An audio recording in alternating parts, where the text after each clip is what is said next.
ہر عضو کاٹنے سے پہلے اس سے یہی سوال کیا جائے جب تک وہ مجھے رسول نہ مانے اعضاء کاٹنے کا عمل جاری رکھا جائے۔ کیا آپ نے کسی کا کوئی عضو کٹتے دیکھا ہے؟ کسی انسان کا؟ جس کسی نے کوئی عضو کٹتے دیکھا ہو وہ جان سکتا ہے کہ انسان کی کیا کیفیت ہوتی ہے۔ کسی نے مجھے ایسا کوئی کلپ بھیجا جس میں کسی انسان کے کان کاٹے جا رہے تھے۔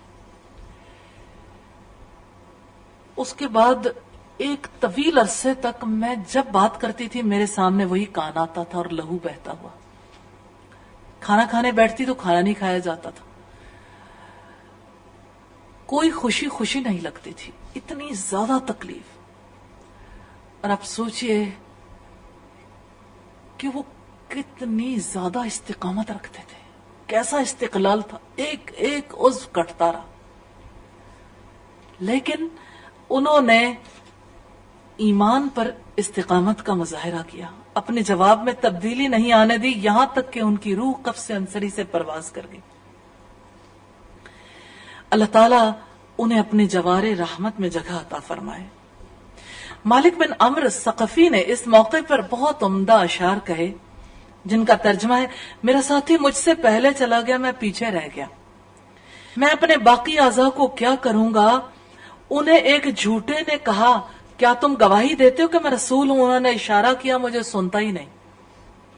اس نے کہا کیا تم گواہی دیتے ہو کہ محمد اللہ کے رسول ہیں؟ تو اس نے بغیر ہچکچاہٹ کے ببانگے دہل سچی بات کا اعلان کر دیا۔ اس پر اس کمینے ملعون نے اور ناہنجار نے اس کا سر قلم کر دیا۔ کوئی اتنی بڑی قربانی دے تو اس کا خون، اس کی قربانی کبھی رائگاں نہیں جاتی۔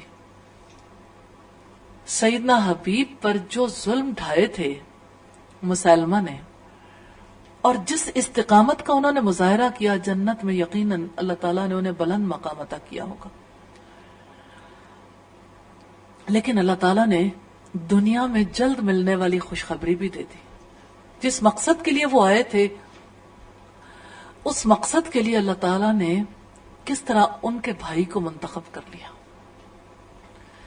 سیدنا حبیب کے بھائی سیدنا عبداللہ میدان جنگ میں اپنی بہادری کے جوہر ابھی دکھا رہے تھے۔ ہر مجاہد کی یہ تمنا تھی کہ مسلمہ کذاب کی گردن وہ اڑائے۔ یہ اعزاز سیدنا حبیب کے بھائی کو حاصل ہوا۔ وحشی کا ارادہ تھا، وحشی کے بارے میں آپ جانتے ہیں، جس نے سیدنا حمزہ کو شہید کیا تھا۔ وہ چاہتا تھا کہ میں کسی طرح سے مسلمہ کو قتل کر دوں تاکہ وہ زخم مندمل ہو جائے اور اس جرم کا ازالہ ہو سکے۔ اس نے اپنا نیزہ مسلمہ کذاب کی طرف سیدھا کیا، بڑی مہارت کے ساتھ پھینکا، لیکن ابھی مسلمہ کذاب کے ناپاک جسم تک نہیں پہنچا تھا کہ سیدنا حبیب کے بھائی سیدنا عبداللہ ابن زید کی تلوار نے اس کذاب کے پرخچے اڑا دیے۔ اللہ کے سوا کوئی نہیں جانتا کہ مسلمہ کو کس نے قتل کیا۔ جب سیدنا عبداللہ بن زید نے اپنی والدہ کو مسلمہ کے قتل ہونے کی اطلاع دی تو وہ اللہ کا شکر ادا کرنے کی غرض سے سجدہ ریز ہو گئی، کیونکہ جانتی تھی کہ شکرانے کا کیا طریقہ ہے۔ ہمارے ہاں شکرانے کے نوافل ادا کیے جاتے ہیں جس کا دین سے کوئی تعلق نہیں۔ سجدہ شکر، یہ شکر ادا کرنے کا طریقہ ہے۔ ان کے جسم پر اس جنگ میں 12 زخم لگے تھے، ایک بازو بھی کٹ چکا تھا۔ سیدنا ابو بکر صدیق نے اپنے رب تعالی، اپنے رسول مقبول اور اہل ایمان کے ساتھ وفاداری کا معاہدہ نبھاتے ہوئے مرتدین کے فتنے کو ہمیشہ کے لیے دفن کر دیا اور اس اسلام کے گلشن کو اس طرح بہار آشنا کیا جس طرح کہ وہ حبیب کبریا سیدنا محمد مصطفیٰ صلی اللہ علیہ وسلم کی زندگی میں تھا۔ اللہ تعالیٰ انہیں جزائے خیر سے نوازے اور وہ مقام عطا کرے جس کے وہ اہل ہیں، اور جنت میں ان کا ٹھکانہ بنائے۔ سیدنا ابو بکر صدیق مومنہ مجاہدہ سیدہ ام عمارہ رضی اللہ تعالی عنہ کو نہیں بھولے۔ وہ اور سیدنا خالد بن ولید ان کی تیمارداری کے لیے ان کے گھر تشریف لے جاتے رہے، یہاں تک کہ وہ شفا یاب ہو گئے۔ اور آپ جانتے ہیں 1 سال لگا تھا زخم بھرنے میں۔ اس سے پتہ لگتا ہے کہ مرد بھی خواتین کی عیادت کے لیے جا سکتے ہیں۔ سیدہ ام عمارہ کے جہاد کی صحابہ کرام کی طرف سے بڑی قدردانی ہوئی۔ سیدنا عمر ابن خطاب کے پاس چادریں آئیں، ان میں ایک لمبی چوڑی نہایت عمدہ چادر تھی. آپ کو مشورہ دیا گیا کہ یہ چادر آپ عبداللہ ابن عمر رضی اللہ تعالی عنہ کی اہلیہ کو دے دیں. تو انہوں نے فرمایا میں یہ چادر اس سے زیادہ حقدار خاتون کو دوں گا، اور وہ سیدہ عمارہ نصیبہ بنت کعب ہیں. میں نے جنگ میں رسول اللہ کو فرماتے سنا تھا، میں نے اپنے دائیں اور بائیں دیکھا تو اسے میں نے اس حالت میں دیکھا کہ وہ میرے دفاع میں لڑ رہی ہے. سیدہ ام عمارہ اپنی گفتار اور کردار میں ایک مثالی خاتون تھی، صدق دل رکھنے والی مومنہ مجاہدہ خاتون تھیں. انہوں نے اللہ کی راہ میں صبر سے کام لینے، جہاد کرنے، تکالیف برداشت کرنے اور اللہ کے کلمے کو سربلند کرنے میں ایک مثالی کردار ادا کی. انہوں نے اپنے بیٹوں کو اللہ کی محبت میں پروان چڑھایا، ان کے دلوں میں رسول اللہ کی محبت کے دیپ جلائے. جب وہ اپنے خالق حقیقی سے جا ملے تو رسول اللہ ان سے راضی تھے. اللہ تعالیٰ سیدہ ام عمارہ، ان کے شوہر اور بیٹوں عبداللہ اور حبیب رضی اللہ عنہم پر اپنی رحمت کی برکھا برسائے، جنہوں نے اپنی پوری زندگی اسلام کی سربلندی کے لیے وقف کی، اس کا حق ادا کر دیا. اللہ تعالیٰ انہیں جزائے خیر عطا فرمائے اور اللہ تعالیٰ اس کے بدلے میں انہیں جنت الفردوس نصیب فرمائے. الحمدللہ آج ہم نے ایک ایسے خاندان کے بارے میں پڑھا جہاں ہر دل کے اندر اللہ کی محبت سب محبتوں سے بڑھ کر تھی، اور ہر ایک کے دل میں تمنا تھی کہ اس محبت میں اپنے رب پر فدا ہو جائیں، جانیں نچھاور کر دیں. اس خاندان کے لوگوں کے دلوں میں اتنی محبت تھی کہ آنے والی ہر رکاوٹ کو انہوں نے ایمان میں اضافے کا سبب بنا لیا. اللہ تعالیٰ نے موقع عنایت فرمایا. مواقع تو ہر ایک کو ملتے ہیں، لیکن کتنی آسانی سے لوگ کھو دیتے ہیں. لیکن اس خاندان کو جب موقع ملا تو کیسے ایک ایک نے اللہ کی خاطر جان دی. تو یہ مجاہدوں کا خاندان، یہ شہیدوں کا خاندان اور یہ غازیوں کا خاندان ہے. یہ وہ خاندان ہے جہاں سب سے بڑھ کر اللہ کی محبت نظر آتی ہے. کیا انہوں نے اپنی زندگی میں کھانے نہیں کھائے ہوں گے، یا انہوں نے اپنی زندگی میں باقی امور انجام نہیں دیے ہوں گے؟ کیا وہاں نکاح نہیں ہوئے تھے، یا بچوں کی پیدائش نہیں ہوئی تھی، یا وفات نہیں ہوئی تھی؟ کیا وہاں پر مرد کماتے نہیں تھے؟ کیا وہاں کی خواتین گھریلو کام انجام نہیں دیتی تھی؟ سبھی کچھ تھا. پوری حیات انہوں نے گزاری. لیکن دیکھیں تو صحیح اللہ نے ان کے ساتھ کیسا خیر کا ارادہ کیا. اللہ نے انہیں کیسے دین کی سمجھ عطا فرمائی. اس سمجھ میں آپ کو کہیں قلم کاغذ نظر آتا ہے؟ ہاں، اس میں کوئی شک نہیں کہ وہی نازل ہوتی تھی تو لوگ لکھا بھی کرتے تھے، یاد بھی کرتے تھے، لیکن اصلاً انہوں نے جو لکھا، جو پڑھا، جو سمجھا، اس کو اپنے عمل کی تبدیلی کا ذریعہ بنایا. حقیقت یہ ہے کہ عمل سے زندگی بنتی ہے، جنت بھی جہنم. تو ان کے وہ اعمال ہیں سدا بہار اعمال. آج بھی دیکھیے ان کی نیکیوں کا باغ ہرا بھرا ہے، اس کے اندر وسعت ہی آتی جا رہی ہے. جتنے لوگ ان کی زندگی سے سبق حاصل کریں گے، جتنے لوگ ان کی زندگی کو اپنے لیے مثال بنائیں گے، جن کے جذبے ان کی زندگیوں کی وجہ سے جوان ہوں گے، جن کی رغبت دین کی طرف بڑھے گی، جو ان کی زندگی سے اللہ کی راہ میں کٹ مرنے کا شوق لے لیں گے، جو ان کی زندگی سے رسول کا اور دین اسلام کا اور صالح لوگوں کا دفاع کرنا سیکھیں گے، جو ان کی زندگی سے ہر چیز سے بڑھ کر اللہ کی محبت لیں گے، ان کے اعمال بھی ان کے لیے جانے والوں کے لیے صدقہ جاریہ بن جائیں گے. ہاں، زندگی بسر کرنی ہے تو ایسی زندگی بسر کرنے کا سوچیں. یہ رتبہ بلند ملا جس کو مل گیا،